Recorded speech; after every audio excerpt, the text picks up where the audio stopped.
হানিফা রাহিমাহুল্লাহ আহলে সুন্নাত ওয়াল জামাতের ইমাম ছিলেন, এটাই সঠিক কথা। তবে তিনি ভুলের ঊর্ধ্বে ছিলেন না, ভুলের ঊর্ধ্বে তিনি ছিলেন না। তবে তার যে ভুলগুলি সেগুলি প্রায় ফিকহি মাসাইলের ক্ষেত্রে। আহলুর রায় হওয়া মানে আহলে সুন্নাত থেকে বেরিয়ে যাওয়া নয়। আহলুর রায় মানে আকিদা মানহাজ আহলে সুন্নাত, কিন্তু তিনি ফিকহি মাসলা মাসাইলে হাদিস চর্চার চাইতে যুক্তিকে বেশি প্রাধান্য দিয়েছেন। হাদিসের জ্ঞান অর্জনের জন্য তার সফর খুব কম, অন্যান্য মুহাদ্দিসিনদের মতো নয়। তো এইটুকু শুধু তার ত্রুটি। বাকি কথা হলো যে তার আকীদায় সমস্যা ছিল। তিনি কোরআনকে মাখলুক বলেছেন যে কথাগুলি, সেগুলি অতি বাড়াবাড়ি তার সম্পর্কে বা অবিচার করা। তারিখে বাগদাদে যেই কথাগুলি তার সম্পর্কে রয়েছে সেগুলি তিন রকমের রয়েছে। বিভিন্ন উক্তিগুলি তারিখে বাগদাদে নকল করা হয়েছে। তার মধ্যে কিছু কিছু উক্তি রয়েছে যেগুলি আকীদাতে বড় ধরনের ত্রুটি ছিল বলা হয়েছে। কিছুতে আছে যে না, তার আকীদায় ছিল না, কিন্তু তার স্মৃতিশক্তি আর হাদিস সংরক্ষণের ক্ষেত্রে, হাদিস চর্চার ক্ষেত্রে ত্রুটি ছিল, ইত্যাদি এসব। আর কিছু আছে যারা অন্ধ ভক্তি প্রকাশ করেছে। এই তিন রকমের উক্তি বিভিন্ন কিতাবাদি পড়লে পাওয়া যায়। সুতরাং তার মধ্যে আমরা মধ্যম পন্থা অবলম্বন করব।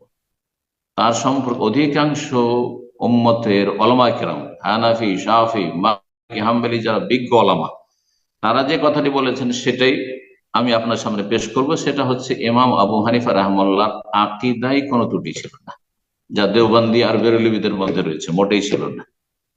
কিন্তু তার ফিকহি মাসলা মাসাইলে বহু হাদিসের বিরোধিতা হয়েছে তার।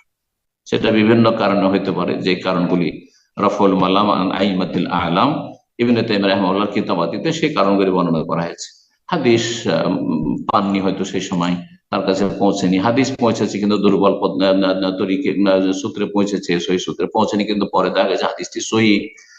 অথবা দেখেছেন যে সাহাবীর আমল তো এরকম, দেখছি কোন সাহাবীর আর হাদিসটাকে হয়তো গুরুত্ব দেননি। তো এইরকমটা হয়েছে, বিভিন্ন ক্ষেত্রে এরকম হয়েছে। তো ফিকহি মাসলা মাসাইলে তার ইজতিহাদি রায় মত প্রাধান্য পেয়েছে। এই জন্য আহলুর রায় বলা হয়। আহলুর রায় মানে এই নয় যে আহলে সুন্নাত থেকে খারিজ, আহলে বিদআত, মোটেই নয়। এরকম ভুল প্রাথমিক স্তরের ভাইরা এরকম বুঝবেন না, এবং এত বড় একজন ইমাম সম্পর্কে এইরকম বিরূপ মন্তব্য করবেন না। আর ইমাম আবু হানিফা রাহিমাহুল্লাহ যেসব ত্রুটিগুলো রয়েছে সেগুলো নিয়ে চর্চা করার চাইতে নিজের সংশোধন করা বেশি ভালো। তিনি দুনিয়া থেকে চলে গেছেন, আর তারপরে আমাদেরকে যেটা করতে হবে যে তার দোষ চর্চা করা প্রয়োজন নেই, কারণ সেটা করলে সমাজে আরো বিদ্বেষ আর শত্রুতা ছড়াবে। কিন্তু বর্তমান যুগে যারা ইমাম আবু হানিফার দোহাই দিয়ে শিরক বেদাতে লিপ্ত রয়েছে, মিলাদ কিয়ামে লিপ্ত রয়েছে, মাজার পূজায় লিপ্ত রয়েছে, পীর মরিদের গুমরাহিতে লিপ্ত রয়েছে, সুফি ইজমে, আর এই তাবিজ তোমারে লিপ্ত রয়েছে। ইমাম আবু হানিফা তাবিজ করতেন নাকি? হ্যাঁ, ইমাম আবু হানিফার আকীদায় শিরক ছিল নাকি? ইমাম আবু হানিফা রাহিমাহুল্লাহ কি এই সুফিদের মতো এই ফানায় বিশ্বাসী ছিলেন নাকি? আর হুলুল আর ওয়াহদাতুল ওজুদের কুফরিতে বিশ্বাসী ছিলেন নাকি? তো বর্তমান যুগের দেওবন্দি বেরেলভিদের আকীদা এইগুলো সব। তো কথা হচ্ছে আমাদের এই জাতিকে সংশোধন করতে হবে যে তোমাদের সাথে আবু হানিফা রাহিমাহুল্লাহর কোনো সম্পর্ক নাই আছে, তোমার সাথে নামে মাত্র তার নামটা ইউজ করছো। তো এটা হচ্ছে উপকারী কাজ।